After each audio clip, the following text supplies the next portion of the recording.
En fait, je pense que plus j'avançais, plus je grandissais, plus je mûrissais et plus je construisais mon identité de femme, plus j'avais envie d'être vue. Ce qui était quelque chose que j'essayais d'éviter à tout prix quand j'étais plus jeune, en fait. J'essayais simplement d'imposer mon identité progressivement. Et plus je prenais confiance en moi, plus j'étais prête à avoir plus de texture dans mes cheveux. Bonjour et bienvenue dans On Hair, le podcast qui fera parler vos cheveux. On Hair est un podcast qui donne la parole aux femmes afin d'analyser et de comprendre le lien que nous avons avec nos cheveux. Je suis Linda Shibani et j'ai souhaité créer ce podcast afin de transmettre des histoires de femmes, vos histoires. J'espère que ces témoignages vous permettront de comprendre vos cheveux ou celui des femmes qui vous entourent, de trouver une source d'inspiration, mais surtout de les aimer et de réaliser chaque matin à quel point vous êtes magnifique. Johanna Yawevi est une Parisienne de 29 ans qui vit à Londres depuis 5 ans. Elle travaille dans le marketing et en parallèle de son activité professionnelle, elle a lancé il y a tout juste un an un site internet spécialement dédié au partage de témoignages de femmes aux cheveux crépus, frisés et bouclés, The Girl Talk Project. J'ai participé à ce projet et déjà à l'époque, je me posais pas mal de questions sur mes cheveux et sur mon histoire capillaire. C'est à mon tour aujourd'hui de poser des questions à Johanna. Ensemble, nous avons parlé de son projet, de son évolution, mais aussi de son lien avec ses cheveux et de métissage. Bonjour Johanna. Bonjour. Alors je te remercie d'avoir accepté ma proposition d'interview. En parcourant la presse, j'ai lu que ton site était cité comme un projet photographique. Est-ce que c'est vraiment ce qui te tenait à cœur finalement de raconter des parcours capillaires, mais aussi de partager des visages et des cheveux, comme pour dire nous existons, on est là? Ouais, tout à fait. Alors déjà, c'est vrai que quand j'avais vu ça dans la presse, c'est vrai que ça reflète un petit peu la réalité, mais pas vraiment, dans le sens où moi, c'est vraiment quelque chose que je définis comme un portfolio d'expérience pour les femmes aux cheveux, donc comme tu dis, frisés, bouclés et crépus.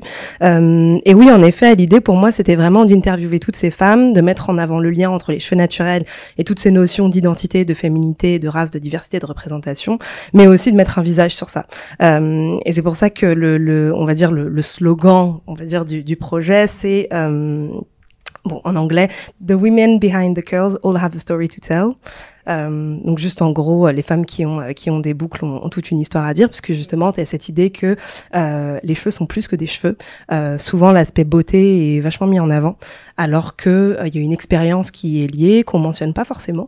Le fait qu'on a tout un peu souffert d'avoir des cheveux, on va dire texturés, le fait qu'on ait tout essayé de les lisser à un moment. Donc c'était important pour moi de mettre en avant leurs histoires, mais aussi le visage de ces femmes-là. Alors chaque portrait justement est accompagné d'un témoignage écrit en anglais qui raconte le parcours personnel de ces femmes vers l'acceptation de leurs cheveux naturels, comme tu viens de le dire. Est-ce que tu peux nous raconter la genèse de ce projet ? Alors en gros, combien de temps ça m'a pris ? Ça fait bien 2-3 ans que je réfléchis à ce projet-là, puisqu'en fait, donc moi je suis passée naturelle autour de mes 20-22 ans, donc je me suis beaucoup aidée de ce milieu qu'on appelle le mouvement Nappy en France, qui encourage donc toutes ces femmes à trouver des tips et des routines beauté pour leurs cheveux naturels. Mais voilà, comme je te disais, je me rendais vraiment compte que l'aspect beauté était toujours mis en avant, alors que voilà, comme je disais, il y a une expérience qui est jamais mentionnée, et je me suis dit, si c'est un problème que je vis moi, que ma mère a vécu aussi, d'autres femmes l'ont forcément vécu aussi. Je peux pas être la seule fille aux cheveux frisés à avoir souffert d'avoir de tels cheveux. Donc je me suis dit, bon, je vais creuser un peu, je vais voir un petit peu avec les amis d'amis, voir comment ça se met en place. Et puis de fil en aiguille, tu vois, tu interviews 10 personnes et tu te rends compte qu'en fait, on a toutes eu le même problème. On l'a toutes vécu de manière différente. Ouais. Mais c'est un problème qu'on a vécu. Du coup, je me suis dit, bon, allez, je me lance, j'ai la chance de venir de France, j'ai la chance de vivre en Angleterre, j'ai la possibilité d'avoir plein de perspectives différentes, d'inclure des femmes d'origine et d'horizons complètement différents. Donc je me suis dit, allez, c'est parti, on lance un projet qui est plus centré sur la beauté, mais plus sur ce que représente le cheveu en général. Tu as donc interviewé 100 femmes, il me semble, aux cheveux allant donc de bouclés à crépus, mais aussi des blondes, des rousses, des brunes, des femmes noires et blanches. Pourquoi ce choix ? Alors moi, j'ai grandi dans un milieu qui était très diversifié culturellement. Donc je viens du 17e à Paris et j'ai toujours été entourée de personnes issues d'origines différentes. Donc pour moi, ça prenait sens de mettre en avant cette diversité que je connais depuis mon plus jeune âge. Je suis moi-même métisse. Ma mère m'a toujours éduquée en me disant que ça ne faisait aucune différence d'être noir, d'être blanc, etc. Donc je me suis dit, bah écoute, c'est comme ça que j'ai grandi, c'est comme ça que j'ai évolué dans la vie, et c'est comme ça que la société est aussi. Je veux dire, voilà, là on vit à Londres, c'est l'une des villes les plus multiculturelles d'Europe. Je veux dire, à aucun moment je m'imagine me centrer sur une communauté en particulier. Après, je comprends tout à fait, parce que c'est des questions qui m'ont été posées, notamment venant de la part de femmes noires qui me disaient, bah, toi t'es noire ou t'es métisse, pourquoi est-ce que tu te focuses pas sur des femmes qui sont comme toi, si tu veux. Et je comprends tout à fait cette approche, parce qu'au final on souffre un peu d'un manque de représentation, donc je valide tout à fait, et je comprends tout à fait des démarches qui sont concentrées sur nos propres communautés. Mais c'est vrai que je me dis, voilà, le manque de représentation, il est lié à un manque un manque de, on va dire, de diversité dans les médias. C'est quelque chose dont on se plaint énormément. Je suis la première à m'en plaindre, donc je lance un projet qui essaie un peu de contrer justement ce manque de représentation-là en ajoutant un maximum de diversité. Et représenter donc toutes les femmes qui ont la même problématique, et c'est ça. Même si elles ne vivent pas toutes de la même façon, mais on a quand même un point commun, c'est ça, qui est accepter nos cheveux naturels. Mais c'est ça qui est intéressant aussi, je pense. Et parfois contrer ou gérer le regard de la société qui n'est pas toujours clément. Clairement. Voilà. Donc les problématiques des femmes ayant les cheveux frisés et crépus sont très similaires à travers le monde. On peut même dire que les témoignages et les traumas se croisent et se répètent. Mais tu vis à Londres depuis 5 ans. Est-ce que tu as remarqué des différences entre l'Angleterre et la France sur ces questions, justement ? Alors, beaucoup, mais de manière assez particulière. C'est-à-dire que il faut se rendre compte que, bon voilà, je suis française, donc je viens de Paris, qui est quand même assez multiculturelle comme ville, mais je pense aussi qu'en France, on a énormément de problèmes avec cette notion de la diversité et de la représentation. En France, on vient quand même de loin, je pense qu'on est très en retard à ce niveau-là. Donc pour moi, en tant que Française qui vient à Londres, si tu veux, Londres, je vois un peu ça comme un Eldorado quand il s'agit de diversité. Je me dis, ouais, mais à Londres, tu vois, il y a des Noirs à la télé, il y a des Indiens à la télé, il y a tous les types de profils sont représentés. Sauf que maintenant, ça fait 5 ans que j'y vis, 5 ans que, du coup, je côtoie des Anglais, et que j'arrive à voir que c'est pas aussi beau, entre guillemets, et pas aussi idyllique que ce que je pensais. Donc, c'est toujours mieux que la France, clairement, hein, parce que comme je te dis, je pense qu'on est très, très en retard à ce niveau-là. Je donnais une interview à quelqu'un récemment, et je mentionnais le fait qu'en France, encore en 2018, on compare les cheveux crépus, frisés, bouclés à des poils pubiens ou à des poils de dessous de bras, ce qui est quand même assez problématique. Et j'ai le sentiment qu'en Angleterre, qui est quand même un pays assez politiquement correct, si ce genre de choses arrive, on a quand même un recours, je pense, suivant mon expérience ici, qu'on peut envoyer ça au tribunal, alors qu'en France on va juste, le maximum qu'on puisse espérer, c'est une excuse sur Twitter, quoi, une excuse très très plate. Donc oui, clairement il y a une différence. Maintenant, je pense aussi que il y a un travail à faire même ici. Donc on est à Londres, c'est une bulle multiculturelle, mais je pense que quand on sort de Londres, à mon avis, c'est une autre histoire. Tu as récemment soufflé la première bougie du lancement de ton site. Tu as célébré ce moment en organisant un talk à Londres. Tu as invité des blogueuses anglaises spécialisées, elles aussi, sur ces questions. C'était un chouette événement, j'y étais. Et je sens que la transmission orale en live est quelque chose que tu apprécies particulièrement. C'est ce que tu as voulu. C'est un peu aussi la continuité, finalement, de ce site internet, de ce projet photo, de sortir un peu au-delà, d'aller au-delà, finalement. Ouais, clairement, parce que je pense que l'idée aussi pour moi, c'était d'essayer de faire naître une conversation qui n'existait pas, entre guillemets. Comme je te dis, l'aspect beauté est toujours mis en avant, mais rien sur les notions d'expérience, de diversité et de problématiques liées à l'identité aussi. Et plus particulièrement quand on est une minorité ethnique aussi. Donc pour moi, voilà, c'était l'idée de créer une conversation, donc par écrit dans un premier lieu, mais c'est vrai que tu peux pas créer une véritable conversation s'il n'y a pas d'interaction humaine, concrète. Donc oui, clairement, créer un événement qui peut mettre en avant tout ça, et mettre en avant différentes perspectives aussi, c'est tout le but, des différentes perspectives de différents profils. Donc j'avais aussi des femmes de différentes cultures, différents types de cheveux dans le panel. Donc c'était assez intéressant de mettre ça en avant de cette manière-là, et très important pour moi aussi. So now, what's next? Comment envisage-t-il au futur? Comment The Curl Talk Project pourrait évoluer? Est-ce que tu as des pistes, des idées, Alors, des envies? mon petit rêve pour 2019, ce serait d'en faire une expo photo. Donc toujours sur la photo? Toujours sur la photo, parce que je pense que vraiment, comme je te dis, il y a ce souci de représentation. Donc il ne s'agit pas juste de parler des boucles et de l'expérience, mais il s'agit aussi de la montrer. Donc clairement, une expo photo serait le summum on va dire, de la réussite du projet, on va dire, pour 2019. Quoi. C'est vraiment externalisé, mais de façon concrète, ses visages et ses cheveux. Nous allons à présent parler de tes cheveux. Peux-tu décrire à celles et ceux qui nous écoutent tes cheveux, s'il te plaît, aujourd'hui ? Alors, aujourd'hui même, j'ai donc des tresses, donc des box braids, mais bien évidemment, avant ça, j'avais donc, en dessous des braids, j'ai des cheveux donc frisés, assez courts, puisque du coup, je me suis rasé la tête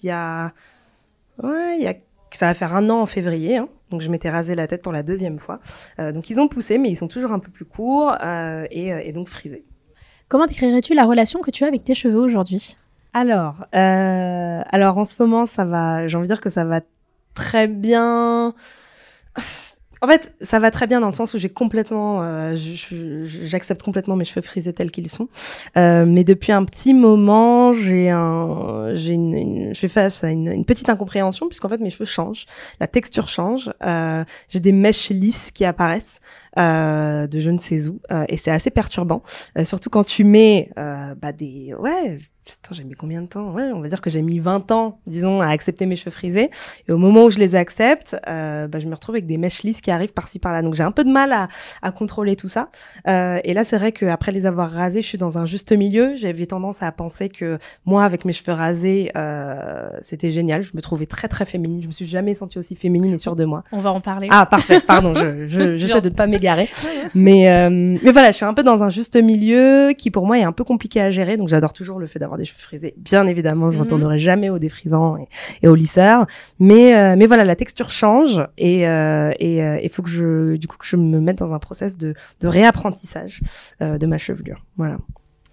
Alors, tu es métisse, ta mère a les cheveux crépus et ton père a les cheveux de type caucasien. Ouais, très raide. Ouais. Très bien.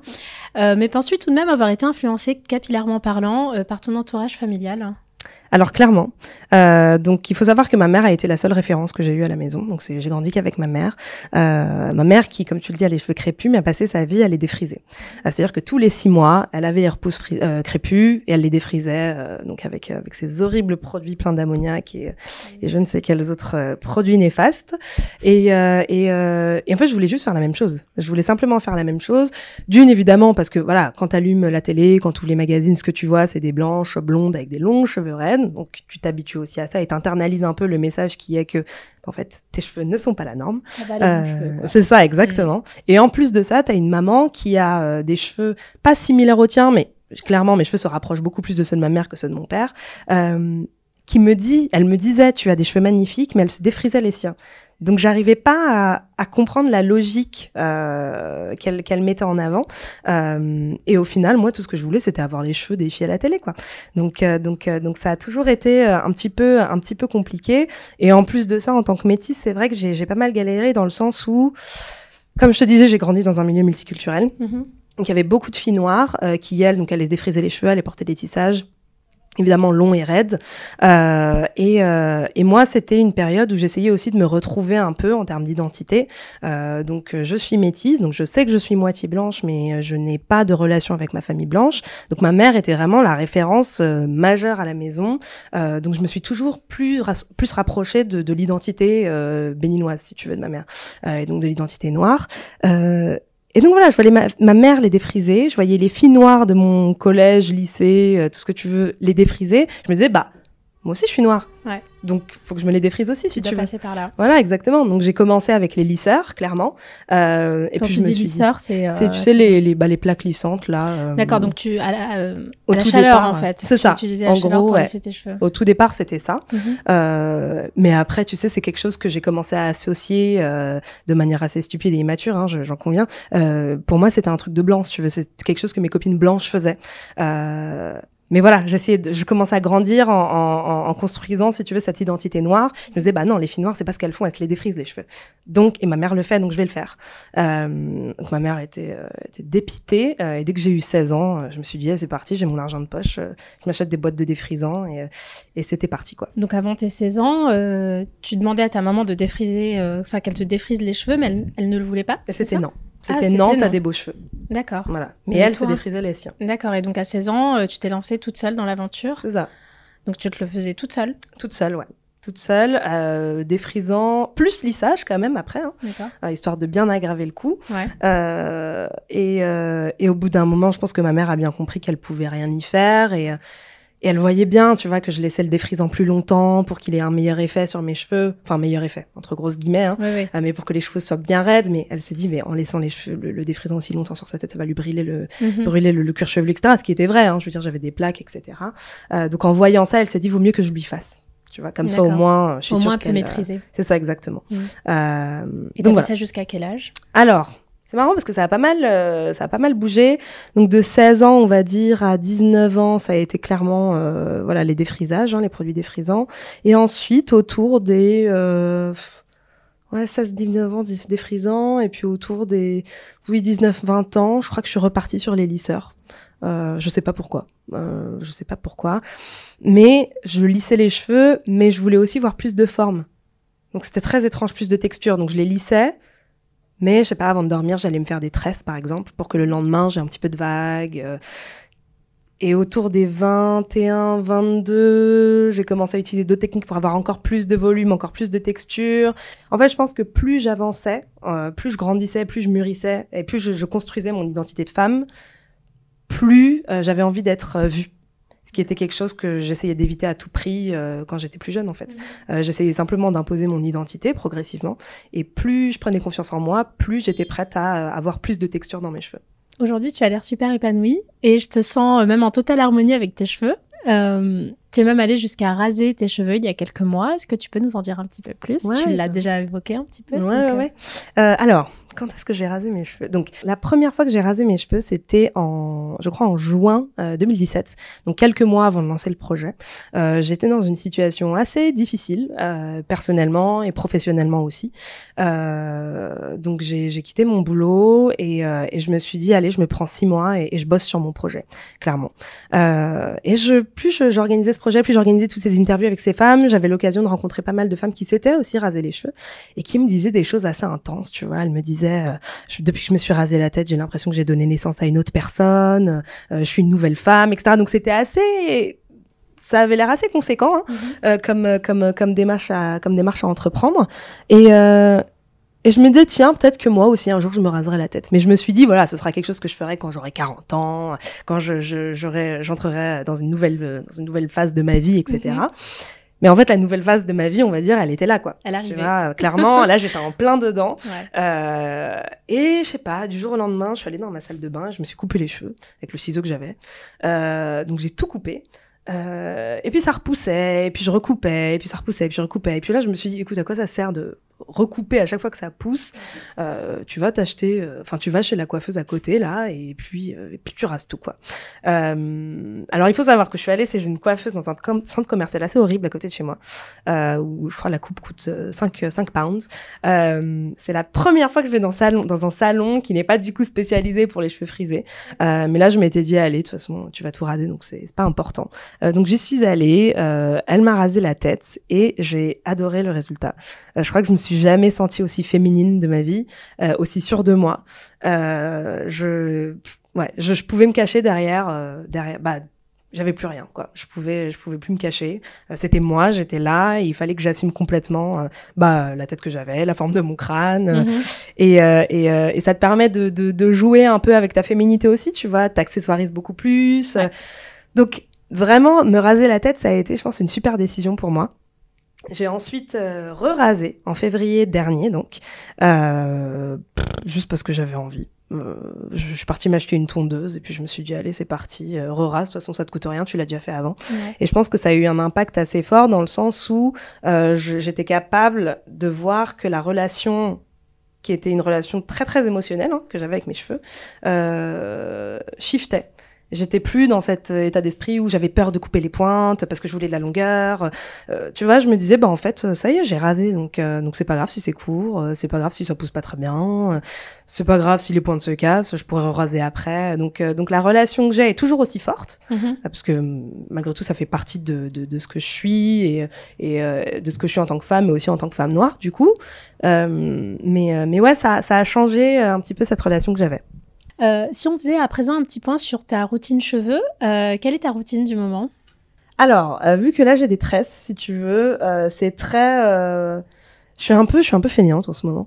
Ce qui n'est jamais le cas quand je me fais des tresses, parce que je me dis justement faire des tresses, c'est l'occasion pour moi, si tu veux, de bien les nourrir pendant qu'ils sont enfermés, si tu veux, pendant 3 semaines, 1 mois. Ouais, je suis un peu fainéante en ce moment, mais généralement, quand j'ai des tresses, ce que je fais, c'est que j'essaie, si tu veux, de me masser le cuir chevelu tous les soirs, de me mettre un peu de conditionneur sur la partie du coup où j'ai mes cheveux naturels, et voilà, de me faire des petits bains d'huile 1 fois par semaine, par exemple. Donc c'est assez simple, mais au final, c'est pas très éloigné de la routine que j'ai quand je n'ai pas mes tresses, donc quand j'ai mes cheveux naturels. J'étais ce qu'on appelle, du moins en Angleterre, une product junkie. Donc voilà, l'une de ces filles qui achète plein de produits, qui veut tout essayer tout le temps, etc. Et en fait, maintenant que j'apprends à connaître mes cheveux, j'ai plus besoin d'une tonne de produits, si tu veux. Donc, je me lave les cheveux, je me mets mon conditionneur, je me mets ma petite huile, j'utilise telle ou telle technique, donc ça peut être, tu sais, le finger coiling ou les twists ou peu importe. Mais voilà, j'ai décidé de plus mettre trop de saleté dans mes cheveux. Je pense que d'une, c'est pas bon. De deux, c'est pas bon pour le porte-monnaie non plus. Et de trois, c'est juste des produits chimiques en plus, si tu veux. Ça n'apportait rien de plus à tes cheveux. Exactement. Donc, autant trouver les bons produits. Ouais. Je pense que 2 ou 3, c'est très bien. Et des produits naturels, de préférence. Justement, est-ce que tu as trouvé ton produit Tu peux citer des marques? Alors déjà, mon gros coup de cœur, là, c'est à la place du shampoing, c'est le savon d'Alep. J'avais du savon d'Alep chez moi que j'utilise vraiment régulièrement sur ma peau, et je me suis dit écoute, je vais tenter sur les cheveux, et ça a changé énormément de choses. Déjà, ça change le fait que j'utilise pas de produits trop chimiques de manière régulière, et vraiment j'ai l'impression que ça maintient mes cheveux en super bonne santé. Donc savon d'Alep pour l'aspect très très naturel. Et sinon en conditionneur, on va dire, j'utilise une marque canadienne qui s'appelle AG Hair. Il m'avait envoyé des produits à un moment, on avait un petit partenariat, il m'avait envoyé des produits, et ça avait été une révélation, quoi. Ils ont une gamme naturelle aussi qui est pas mal, mais clairement avec justement mes mèches lisses qui apparaissaient et que j'arrivais pas à comprendre, au final, ces produits ont eu un impact assez impressionnant sur mes cheveux, quoi. Alors pour finir le podcast, as-tu une anecdote capillaire à nous raconter? J'en ai une, oui, qui m'a beaucoup marquée, mais qui est assez négative. C'était, donc ça fait 5 ans que je suis à Londres, ça va faire 4 ans et demi que cet événement est arrivé. Donc pour payer mon master à Londres, si tu veux, je bossais dans les boutiques, donc Zara, Mango, etc. Et il se trouve que j'avais une manager qui adorait commenter, balancer des commentaires sur mes cheveux, des commentaires assez inappropriés, quand tu considères le fait qu'elle était manager d'une équipe. Mais bon, je faisais pas trop gaffe. Je me dis qu'elle était juste un peu stupide. Jusqu'au jour où je rangeais une table de pantalon. Elle me regarde de loin et elle me dit c'est marrant avec tes cheveux là, tu ressembles vraiment à ce personnage, tu sais, dans le film La Famille Adams, tu sais, il y a un personnage très chevelu à l'intérieur. Je me souviens plus exactement du nom du personnage en question. Elle me dit tu ressembles à ce personnage-là, et je me demande même si tu fais pas peur aux clients avec tes cheveux. Wow. Et c'était une période où justement je commençais à apprécier mes cheveux, à prendre confiance et à passer le cap en fait, si tu veux. Et c'est quelque chose qui m'a beaucoup marqué, surtout que d'autres collègues ont entendu la remarque et ont commencé à la répéter en fait de manière régulière. Et je me suis dit non seulement elle est complètement stupide et en plus c'est inapproprié, et c'est aussi il y a un manque de professionnalisme, clairement. Et j'ai aussi pris ça comme une attaque raciste, si tu veux, parce que c'est ce que je dis souvent, mes cheveux sont la représentation de ce que je suis en tant que femme. C'est une représentation de mon héritage culturel, clairement. Donc, quand t'attaques ce que j'ai sur la tête, t'attaques ce que je suis, t'attaques ce que ma mère est. Je suis peut-être un peu dramatique, mais pour moi, c'est quelque chose c'est une attaque en frontale de ce que je suis en tant que personne, quoi. Et c'est quelque chose que j'ai mis beaucoup de temps à digérer. Mais au final, avec le recul, je me dis, écoute, c'est pas à prendre en compte. D'une, parce que c'est stupide, et de deux, je me souviens de cette manager qui a en fait passé sa vie à se lisser les cheveux parce qu'elle supportait chaque petite repousse frisée qu'elle avait sur la tête. Donc au final, moi, je prenais confiance et j'ai toujours confiance. Et elle, la pauvre, ça doit faire 4-5 ans et elle doit toujours être dans sa petite misère à essayer de cacher ce qu'elle est naturellement. Donc ça ne me dérange pas plus que ça. C'est une Anglaise? Non, c'était une Française d'origine marocaine, si je me souviens. D'accord. Ouais. Écoute, merci pour ce partage de témoignages. Merci à toi. Je pense que tu pointes le doigt de toute façon sur cet aspect qu'on vit forcément, c'est-à-dire les moqueries. Les moqueries, la condescendance. Souvent, c'est quelque chose quand même qu'on vit quand on est plutôt enfant, voire adolescent. Donc, le vivre à l'âge adulte, personnellement, je trouve ça assez hallucinant. Surtout entre adultes. Enfin, c'est vraiment... voilà. Mais écoute, Johanna, ça a été un plaisir de t'interviewer. J'ai passé un très bon moment. Et voilà, merci. Merci à toi. Merci à vous, chers auditeurs et auditrices, d'avoir pris le temps d'écouter cet épisode. J'espère que vous avez passé un agréable moment. Si cet épisode vous a plu, n'hésitez pas à le partager sur les réseaux sociaux et à me laisser un commentaire et quelques étoiles sur votre application de podcast. À très vite pour de nouvelles histoires capillaires. En attendant, prenez bien soin de vos cheveux.